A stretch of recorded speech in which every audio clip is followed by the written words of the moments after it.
Hello everyone. नमस्ते, प्रणाम, राधे राधे सबको। आज हम लोग फिर से सतपुड़ा के जंगल भवानी प्रसाद मिश्र की कविता पढ़ेंगे। अभी पिछली बार मैंने गीत फरोश पढ़ा था, आज सतपुड़ा के जंगल को पढ़ेंगे। भवानी प्रसाद मिश्र का छोटा सा परिचय मैंने ऑलरेडी आप लोगों को बता रखा है, तो अब सीधा सीधा हम सतपुड़ा जंगल पे ही आ जाते हैं। सतपुड़ा के जंगल में पिछली बार यूजीसी नेट में वो पीवाईक्यू जो बना था, वो जैसे इसमें किस तरह की जनजाति का वर्णन हुआ है, कौन से त्योहार का वर्णन हुआ है, कौन कौन से जानवरों का आया है क्रम, वो हमें ध्यान में रखना है। तो मैं कविता पढ़ूंगी, आप लोग ध्यान देना, मैं बीच में बता भी दूंगी। फिर मैं आती हूँ अपने कविता पे। सतपुड़ा के घने जंगल, नींद में डूबे हुए से ऊँघते अनमने जंगल। झाड़ ऊंचे और नीचे चुप खड़े हैं आंख भीचे, काश चुप है घास चुप है, काश चुप है मूक शाल पलाश चुप है। बन सको तो धसो इनमें, धस न पाती हवा जिनमें।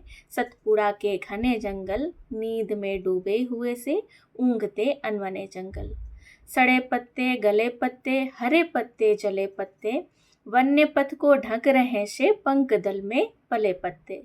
चलो इन पर चल सको तो, दलो इनको दल सको तो, ये घिनौने घने जंगल, नींद में डूबे हुए से ऊँघते अनमने जंगल। अटपटी उलझी लताएं डालियों को खींच खाएं, पैरों को पकड़े अचानक प्राण को कसले कपाएं। सांप सी काली लताएं, तो पहला जानवर आ गया सांप। सांप सी काली लताएं, बला की पाली लताएं, लताओं से बने जंगल, नींद में डूबे हुए से ऊँघते अनमने जंगल। मकड़ियों के जाल मुंह पर, तो पहले सांप आया फिर मकड़ी आई। मकड़ियों के जाल मुंह पर और सिर के बाल मुंह पर, मच्छरों के दंश वाले दाग काले लाल मुंह पर। बात झंझा वहन करते, चलो इतना सहन करते, कष्ट से ये सने जंगल, नींद में डूबे हुए से ऊँघते अनमने जंगल। अजगरों से भरे जंगल, तो पहले सांप आया फिर मकड़ी आई फिर मच्छर आया, अब अजगर आता है। अजगरों से भरे जंगल, अगम गति से परे जंगल, सात सात पहाड़ वाले, बड़े छोटे झाड़ वाले, शेर वाले बाघ वाले, शेर आया फिर बाघ आया।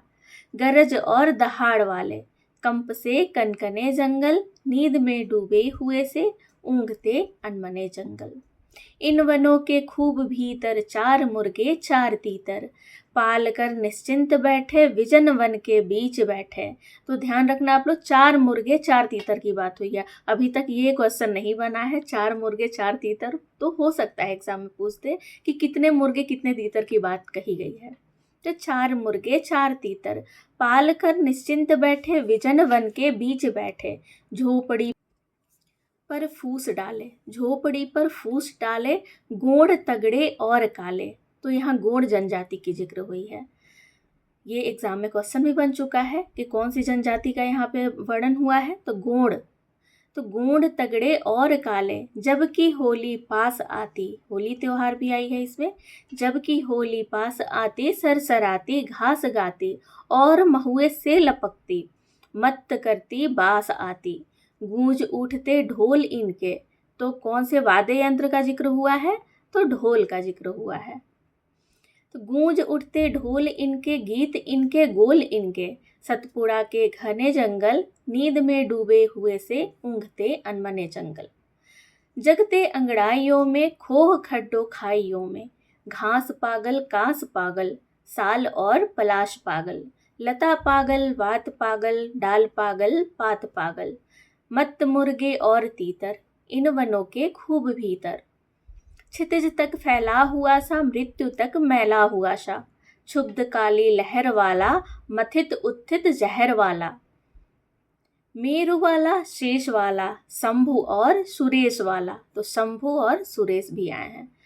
मेरु वाला शेष वाला, शंभु और सुरेश वाला, एक सागर जानते हो, ठीक वैसे घने जंगल, नींद में डूबे हुए से ऊँघते अनमने जंगल। धसो इनमें डर नहीं है, मौत का यह घर नहीं है, उतर कर बहते अनेकों, कल कथा कहते अनेकों। नदी निर्झर और नाले, इन वनों ने गोद पाले।